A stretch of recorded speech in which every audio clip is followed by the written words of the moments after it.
ಮೈಸೂರಲ್ಲಿ ಯತೀಂದ್ರ ಸಿದ್ದರಾಮಯ್ಯನವರ ಸುಪುತ್ರ ಒಂದು ಸುಭಾಷಿತ ಹೇಳಿದ್ದಾರೆ. ಸುಭಾಷಿತ ಅನ್ನೋದಕ್ಕಿಂತ ಗೋಲ್ಡನ್ ವರ್ಡ್ಸ್ ಏನು ಅಂತ ಹೇಳಿದ್ರೆ, ಮುಮ್ಮಡಿ ನಾಲ್ವಡಿ ಕೃಷ್ಣರಾಜ ಒಡೆಯರು ಏನು ಸೇವೆ ಮಾಡಿದ್ದಾರೆ ಕರ್ನಾಟಕಕ್ಕೆ, ಅದಕ್ಕಿಂತ ಹೆಚ್ಚಾದ ಸೇವೆಯನ್ನು ಮೈಸೂರಿಗೆ ಸಿದ್ದರಾಮಯ್ಯನವರು ಮಾಡಿದ್ದಾರೆ ಅಂತ ಅವರ ತಂದೆ ಮೇಲೆ ಇರುವಂಥ ದುರಭಾಮಿ ಅಭಿಮಾನ ಅಂತ ಹೇಳಿದ್ದಾರೆ. ಅಷ್ಟು ಆ ಒಡೆಯರವರ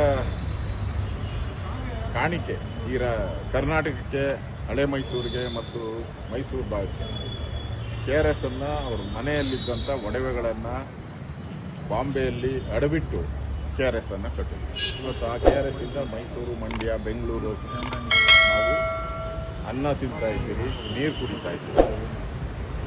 ಕರ್ನಾಟಕಕ್ಕೆ ವಿದ್ಯುತ್ ಶಕ್ತಿ ತಂದದ್ದು, ಸೋಪ್ ಫ್ಯಾಕ್ಟ್ರಿ ಇರ್ಬೋದು, ಸಕ್ಕರೆ ಫ್ಯಾಕ್ಟ್ರಿ ಇರ್ಬೋದು, ವಿಶ್ವವಿದ್ಯಾಲಯ ಮೈಸೂರು ವಿಶ್ವವಿದ್ಯಾಲಯ ಸ್ಥಾಪನೆ ಮಾಡಬೇಕು.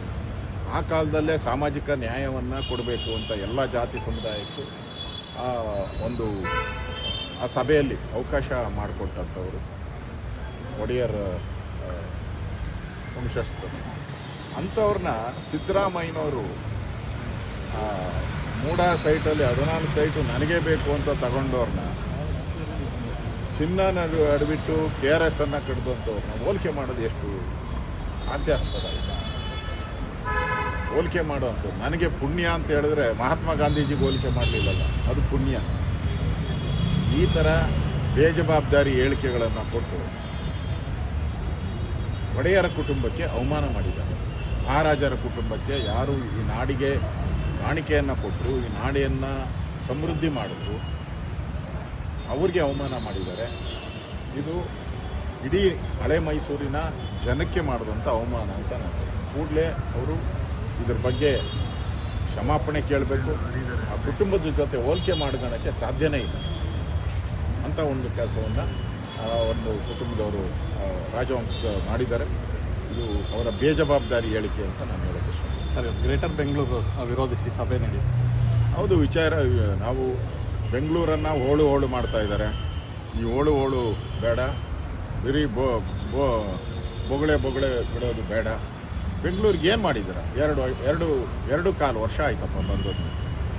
ಏನಾದರೂ ಒಂದೇ ಒಂದು ಕೆಲಸ ಏನಾದರೂ ಹೇಳ್ಕೊಳೋ ಅಂಥದ್ದು, ಕಸ ಗುಡಿಸಿದ್ದೀನಿ ಅನ್ನೋದಲ್ಲ, ಏನಾದರೂ ಹೇಳ್ಕೊಳೋದು ಒಂದೇ ಒಂದು. ಆ ಕಸನೂ ನ್ಯಾಯವಾಗಿ ಗುಡಿಸಿಲ್ಲ.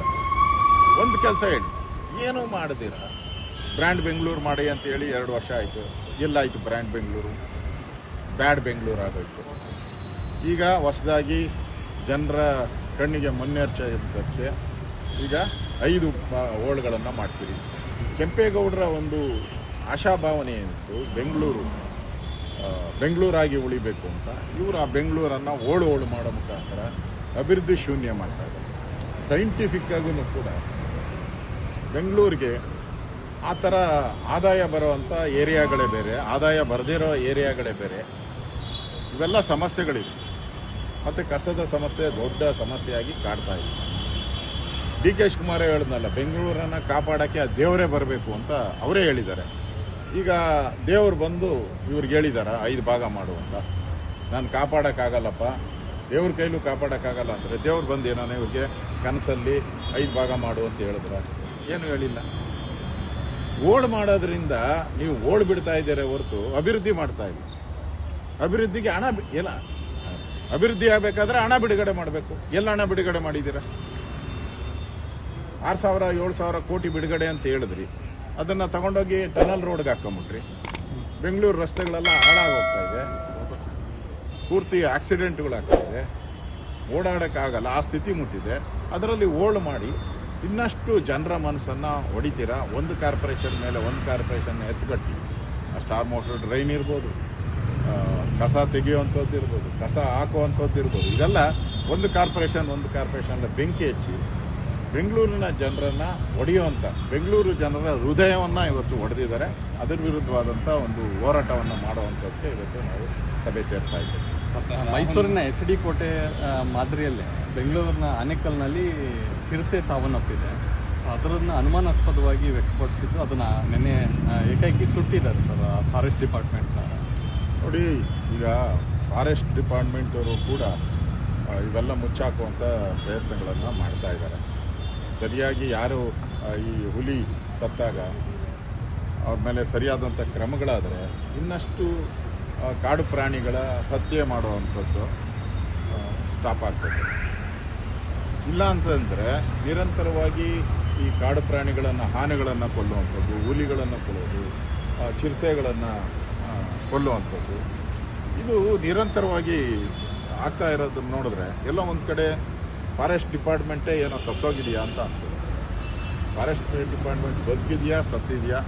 ಬರೀ ಫಾರೆಸ್ಟ್ ಡಿಪಾರ್ಟ್ಮೆಂಟು ಅಂದರೆ HMT ಫ್ಯಾಕ್ಟ್ರಿನ ಜಮೀನು ಕಿತ್ಕೊಬೇಕು, ಇಲ್ಲ HMT ಫ್ಯಾಕ್ಟ್ರಿ ಮುಚ್ಚಬೇಕು.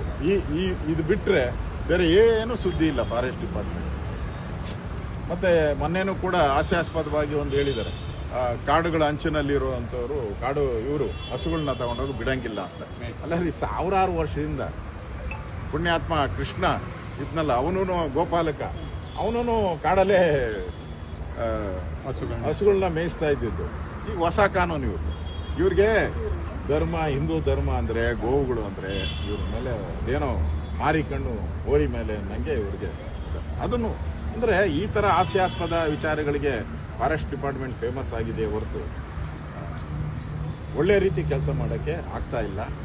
ಇದು ಅವರ ಫೇಲೂರು ಅಂತ ಅನಿಸ್ತದೆ. ಈ ಥರ ಪ್ರಾಣಿಗಳ ನಿರಂತರ ವಿಷ ಪ್ರಾಶನ ಆಗ್ತಾ ಇರ್ತಕ್ಕಂಥದ್ದು ಅವರ ಫೇಲೂರು ಅಂತ ಅನಿಸ್ತದೆ. ಸರ್, ಮೊದಲೆಲ್ಲ EVM ಸರಿ ಇಲ್ಲ ಅಂದ್ಬಿಟ್ಟು EVMಗಳ ಮೇಲೆ ಗೋಬೆ ಕೂರಿಸ್ತಾರೆ ಸರ್. ರಾಹುಲ್ ಗಾಂಧಿ ಒಂದು ಸ್ಟೇಟ್ಮೆಂಟ್ ಕೊಟ್ಟಿದ್ರು ಸರ್, ಕರ್ನಾಟಕ ರಾಜ್ಯದ ಚುನಾವಣೆಯಲ್ಲಿ ಬೆಂಗಳೂರು ಗ್ರಾಮಾಂತರದ ಮೇಲೆ ನೇರವಾಗಿ ಆರೋಪ ಸರ್. DK ಶಿವಕುಮಾರ್ ಹೇಳಿದ್ದಾರೆ, ನಮ್ಮ ಹತ್ರ ಸಾಕ್ಷಿ ಇದೆ, ಅಕ್ರಮ ಆಗಿದೆ. ನಮಗೂ 136 ಸೀಟ್ ಗೆದ್ದಿದ್ದಾರಲ್ಲ, ನಮಗೂ ಈ 136 ಸೀಟ್ ಹೆಂಗೆ ಗೆದ್ರು ಅಂತ ನಮಗೂ ಅನುಮಾನ ಶುರುವಾಗಿದೆ. ಬಳ್ಳಾರಿ ಏನಾದರೂ ವಾಲ್ಮೀಕಿ ಅಲ್ಲ, 136 ಸೀಟ್ MLA ಗೆದ್ದಿದ್ದಾರಲ್ಲ, ಇದೇ ನಮ್ಗೆ ಅನುಮಾನ. ಹೆಂಗೆ ಗೆದ್ರು ಇವರು? ಅವ್ರ ಯೋಗ್ಯತೆಗೆ ಅಷ್ಟು ಗೆಲ್ಲಕ್ಕೆ ಸಾಧ್ಯನೇ ಇಲ್ಲ. ಇವರು ಏನೋ ಬೋಗಸ್ ಮಾಡಿದ್ದಾರೆ ಅಂತ ನಮಗೂ ಅನಿಸ್ತೈತೆ. ಹಂಗಾರೆ ರೀಎಲೆಕ್ಷನ್ ಮಾಡ್ತೀರಾ? ಈಗ ಪ್ರೂವ್ ಔಟ್ ಇದೆಯಲ್ಲ, Ballari election, parliament election prove out ಇದೆಯಲ್ಲ. ED ಅವರು ಅರೆಸ್ಟ್ ಮಾಡಿದ್ದಾರೆ, ಜೈಲಿಗೆ ಹಾಕಿದ್ದಾರೆ, ಮಂತ್ರಿ ರಾಜೀನಾಮೆ ಕೊಟ್ಟಿದ್ದಾರೆ, ಹಣ ಯಾರ್ಯಾರು ಜಾಬ್ಗೆ ಹೋಗಿದೆ ಎಲ್ಲ ಡೀಟೇಲ್ ED ಅವರು ಮಾಧ್ಯಮದಲ್ಲಿ ಬಿಡುಗಡೆ ಮಾಡಿದ್ದಾರೆ. ಅಲ್ಲಿ ಅಕ್ರಮ ಆಗಿಲ್ವ? ಹಂಗಾರೆ ನಿಮ್ಮ ಹತ್ರ ಏನು ಅಕ್ರಮ ಆಗಿದೆ ಅನ್ನೋದಕ್ಕೆ ನೀವು ಅರ್ಜಿ ಸಲ್ಲಿಸೋಕ್ಕೆ 45 ದಿನ ಟೈಮ್ ಇದ್ದೇ ಇರ್ತೈತಲ್ಲ, 90 ಡೇಸ್, 90 ದಿನ ಟೈಮ್ ಇರ್ತೈತಲ್ಲ. ಯಾಕೆ ಅರ್ಜಿ ಸಲ್ಲಿಸಲಿಲ್ಲ ಕೋರ್ಟ್ಗೆ? ನ್ಯಾಯಸ್ಥಾನದ ಮೇಲೆ ಗೌರವ ಇದ್ದಿದ್ದಾರೆ ನೀವು. ಅರ್ಜಿ ಅಲ್ಲಾಗಲ್ಲ, ಯಾಕಂದ್ರೆ ಅಲ್ಲಿ ಚೀಮಾರಿ ಹಾಕ್ತಾರೆ ಇವರಿಗೆ. ಅದಕ್ಕೆ ಆದಿ ಬೀದಿಗಳಲ್ಲಿ ರಂಪ ಮಾಡಿ ಚುನಾವಣಾ ಆಯೋಗ ಸರಿ ಇಲ್ಲ, CBI ಸರಿ ಇಲ್ಲ, ED ಸರಿ ಇಲ್ಲ, ಕೊನೆಗೆ ದೇಶನೇ ಸರಿ ಇಲ್ಲ ಅನ್ನೋ ಮಟ್ಟಿಗೆ ಈ ಕಾಂಗ್ರೆಸ್ ಅವರು ಬರ್ತಾರೆ. ಮತ್ತು ಪಾಕಿಸ್ತಾನದ ಪುಲ್ವಾಮಾ ಆದಾಗೂ ಕೂಡ ಸಾಕ್ಷಿ ಕೇಳಿದ್ರು ಇವರು.